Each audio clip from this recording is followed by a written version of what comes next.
Estamos de regreso, gracias por continuar con nosotros. Hay más información. Mire, la inflación en Estados Unidos alcanza el 7.5%.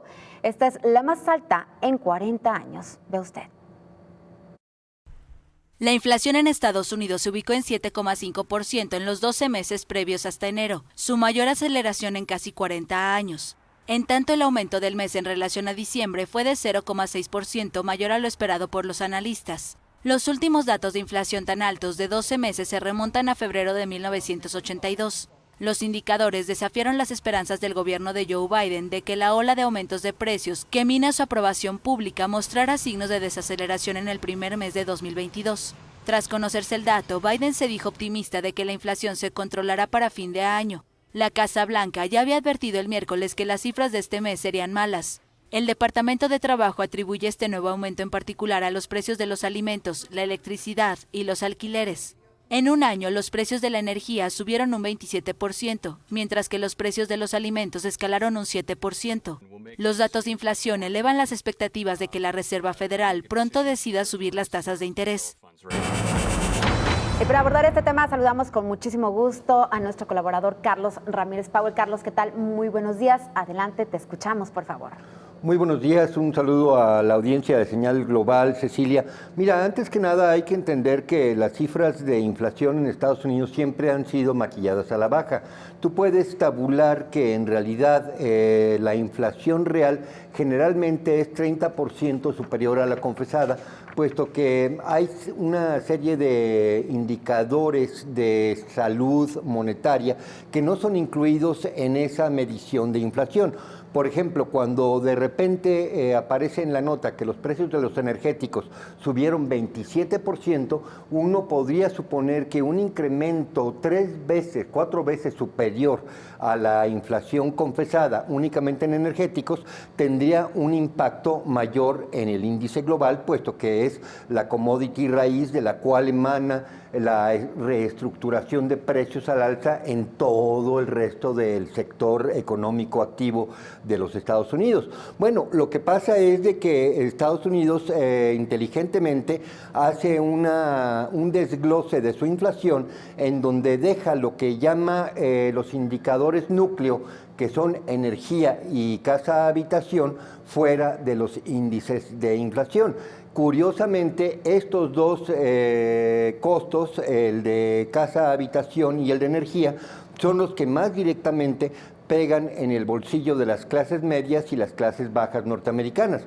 Es tan sencillo como decir que la inflación del 7% confesada por la Reserva Federal es un indicador monetario, mientras que desde el punto de vista de la población, la inflación se siente mucho más alta, puesto que si tú tienes un salario mínimo que anda rondando en los $15 por hora, pues simple y sencillamente no te costea ir a trabajar. El recorrido promedio de un californiano para llegar a su lugar de trabajo es entre 1 hora y 4 horas.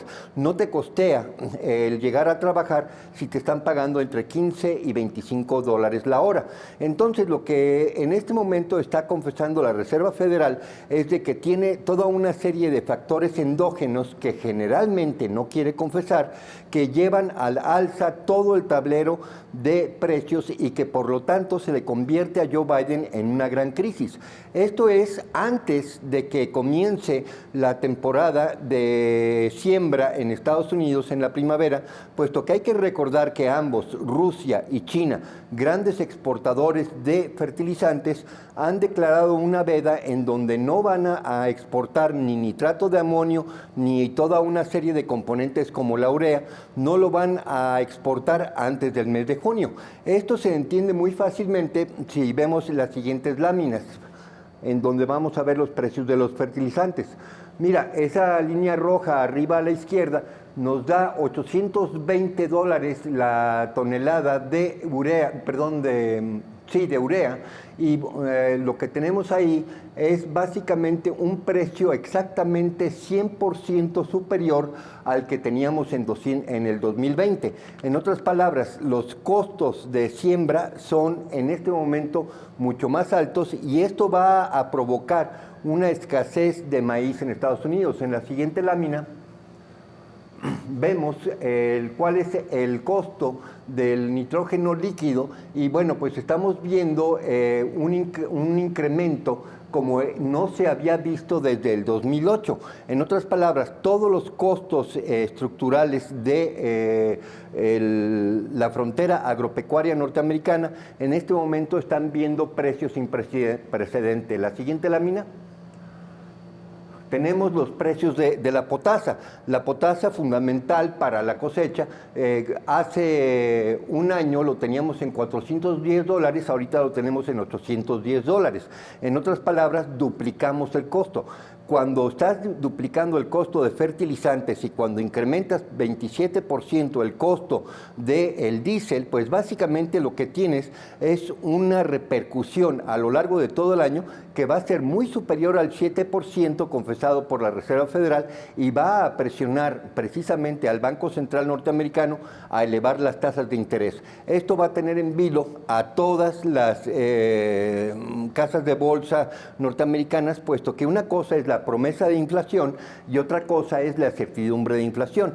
Bueno, ¿por qué Rusia y China han vetado la exportación de fertilizantes? Tenemos algunas imágenes de lo que pasó en la segunda mitad del año 2021 en China, en donde podemos ver que básicamente lo que era el granero chino de producción agropecuaria, que es la parte suroriental, en donde se concentra la mayor parte de la población china, pues básicamente sufrió desde junio hasta octubre, noviembre, el embate de tormentas que dejaron bajo el agua sus cosechas tradicionales de arroz y de maíz e incluso de trigo. Esto también pega, por supuesto, en el sector ganadero, puesto que a final de cuentas el rotar las cosechas con el ganado forrajero, pues básicamente es una de las formas en que tú vas deprimiendo y vas equilibrando precios. En otras palabras, China tiene en este momento una enorme crisis alimentaria en puerta y por lo tanto, pues obviamente tiene que poner a salvaguarda sus fertilizantes. Lo mismo está haciendo Rusia, en un contexto geopolítico en donde exportar fertilizantes es básicamente exportar un producto directamente producido a través del gas natural. En otras palabras, lo que estamos viendo es una repercusión directa precisamente de que en este momento en Europa y en Asia el gas natural se está vendiendo a precios en ocasiones de 8 a 12 veces más alto el precio que el que tenían hace exactamente un año. 8 a 10 veces el precio del coste energético en Europa, obviamente te va a pegar en toda la cadena productiva a nivel mundial. Carlos, ¿cómo se mide la inflación y qué consecuencias tiene para el ciudadano de a pie? ¿Es el aumento en los precios de todos los insumos y está relacionado directamente también con el alza en los precios de los combustibles? Por supuesto, mira, nada más en el caso mexicano. Ahorita ya las mujeres se adornan el cuello con collares de limones, puesto que ya parecen joyas preciosas. Mira, la repercusión en precios al consumidor es inmediata y aunque no se note en la totalidad del índice de inflación, sí se nota y mucho en la canasta básica, esto es, en el consumo diario de alimentos. Entonces, México, por supuesto, va a resentir una elevación de precios en todo lo que es el sector alimentario de una manera impresionante a lo largo de todo el 2022. ¿Y la inflación en Estados Unidos traerá consecuencias para los otros países, incluyendo México?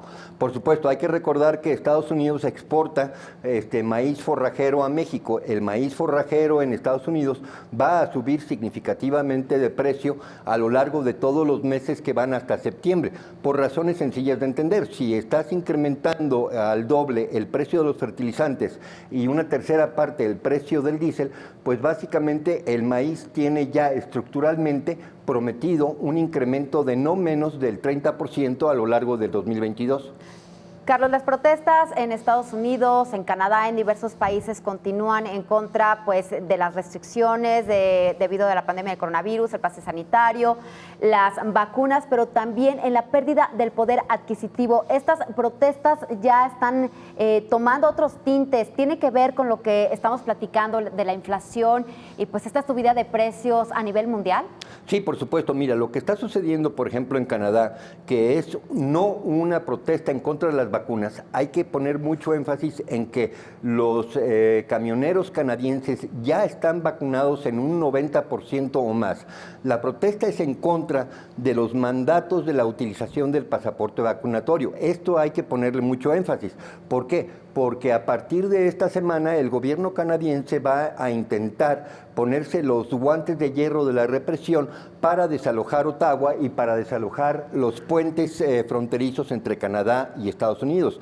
Lo que está sucediendo en Canadá es una gran crisis de transporte, no únicamente porque los camioneros se encuentran en este momento parados pidiendo la renuncia de Trudeau en Ottawa, sino porque a lo largo y a lo ancho de toda la frontera norteamericana con Canadá se están viendo protestas en donde los camioneros norteamericanos se están solidarizando con los camioneros canadienses. Y de hecho se está organizando una caravana que va a llegar a Washington, D.C. supuestamente el día 14, agregándole que hay caravanas solidarias que también están organizando lo mismo en Francia, y en Francia ya sacaron las tanquetas para impedir el paso de las caravanas solidarias que quieren llegar a París. De hecho, hace un momento sacamos una nota en donde Joe Biden pues, le ofrecía apoyo, le ofrecía ayuda al gobierno de Justin Trudeau para pues, liberar estas caravanas. Y también veíamos que en Ontario el gobierno ha señalado que pueden poner multas de hasta $100,000 canadienses y penas de hasta 1 año de prisión a quienes bloqueen estas vías o impidan el tráfico de los vehículos. Estamos hablando de miles de camioneros, Carlos. ¿Pueden hacer algo así, algo tan grande? Mira, estamos hablando de miles de camioneros, pero también estamos hablando de un apoyo real y mayoritario del 75 al 80% de la población canadiense a los camioneros. No son los camioneros los que van solos, es la población canadiense que se manifiesta a través de los camioneros, harta de toda una serie de restricciones en las que Justin Trudeau todavía la semana pasada, esta semana, estaba hablando de la necesidad de mayores restricciones. Entonces, mira, hay una broma en internet que dice, o sea, Justin Trudeau está enojadísimo con los camioneros porque están bloqueando el paso de mercancías, cuando en realidad Justin Trudeau lo que quiere hacer es bloquear el paso de mercancías por sí mismo. Y bueno, señalaba y les echaba la culpa de que están llevando abajo la economía canadiense. Pues, sin embargo, pues vemos todo lo que ha ocurrido durante estos meses de restricciones, en donde las personas no pueden salir a trabajar, en donde teníamos estas cuarentenas tan estrictas en diversos países, Carlos. Efectivamente, estamos hablando de 2 años de restricciones al pequeño comercio, que obviamente han redundado en una gran concentración de capital. Hay que recordar que los capitales más grandes del mundo se enriquecieron aproximadamente $20 billones en 2 años, mientras que el pequeño comercio, lo que se podría llamar la pequeña y la mediana industria y capitales de inversión, han sido golpeados incesantemente por este tipo de restricciones. En otras palabras, son las clases medias las que se están rebelando con sus gobiernos, no únicamente en Canadá, sino en Francia, en Estados Unidos, y también se van a ver repercusiones muy fuertes en el resto de Europa. Hay que hacer notar que en Inglaterra casi todas las restricciones han sido levantadas precisamente porque el gobierno de Boris Johnson no pudo soportar la presión popular que estaba sufriendo por no haber hecho caso él de todas las indicaciones de confinamiento que le obligaba a llevar a cabo a la población. Mira, el caso ha sido el mismo, por ejemplo, con el gobernador de California, que al mismo tiempo que imponía confinamientos severos, él se iba a cenar sin máscara con todo su grupo de amigos. Esto es un tema recurrente en donde las élites no han tenido el menor cuidado de guardar las apariencias de que ellos en realidad se sienten excepcionalmente excluidos de cualquier reglamento que le imponen a la población. Carlos, hablando de pues, la pandemia, no podemos dejar de mencionar del fallecimiento del Premio Nobel de Medicina del profesor Luc Montagnier. ¿Nos puedes decir quién fue él, por qué es tan importante y por qué su nombre fue tan criticado durante estos meses de pandemia, sobre todo en el tema de las vacunas? Mira, Luc Montagnier, antes que nada, es receptor del Premio Nobel por haber aislado, descubierto el virus del SIDA, el HIV. Es un hombre que ha sido muy controvertido, pero sobre todo hay que entender una cosa, es un hombre que siempre ha hablado con convicción. Mira, básicamente lo último que dijo antes de morir fue a todos aquellos que han recibido las 2 vacunas de reglamento más el refuerzo, váyanse a hacer una prueba ELISA o una prueba de Western Blot para ver si no salen ya positivos al SIDA. Nótese, no al HIV, al SIDA, que es básicamente un síndrome de inmunodeficiencia adquirido. ¿Qué es lo que está diciendo Luc Montagnier? Que básicamente lo que las vacunas han perpetrado en contra de la población es un golpeteo incesante a su sistema inmune. Es una advertencia importantísima que redundó en el hecho de que cuando muere Luc Montagnier, siendo premio Nobel, un científico connotadísimo en la historia, el gobierno francés y los medios franceses callaron. Simplemente no lo han mencionado. Ni los medios internacionales, Carlos. Nadie. Pocos. Nadie. Lo tienen bloqueado. Es una situación orwelliana 1984 increíble. Carlos, pues bueno, estamos hablando de bastantes temas. También Rusia, Estados Unidos insiste en que Rusia atacará a Ucrania. ¿Cómo avanzó esta semana las tensiones entre estos países? Mira, es muy sencillo. Cuando Rusia pide garantías en equilibrio de seguridad a los Estados Unidos, por un lado, desde el punto de vista diplomático, accede a platicar con Rusia, pero por otro lado, asusa a todos los medios masivos de comunicación a hablar de una inminente invasión de Ucrania por parte de Rusia. Ha llegado a una situación que parece teatro guiñol, puesto que en pláticas entre Sergei Lavrov y la embajadora de Gran Bretaña, Lavrov le pregunta a la embajadora, ¿no tenemos derecho acaso de mover nuestras tropas de Rostov a Voronezh? Y la embajadora británica dice, por supuesto que nunca reconoceremos la soberanía rusa sobre estos territorios. Rostov y Voronezh son parte de Rusia. En otras palabras, lo que Inglaterra y Estados Unidos, aunque sea básicamente una comedia, le están diciendo a Rusia, es que no quieren que Rusia tenga soberanía sobre su propio territorio. Perfecto, Carlos, excelente plática, muchísimas gracias.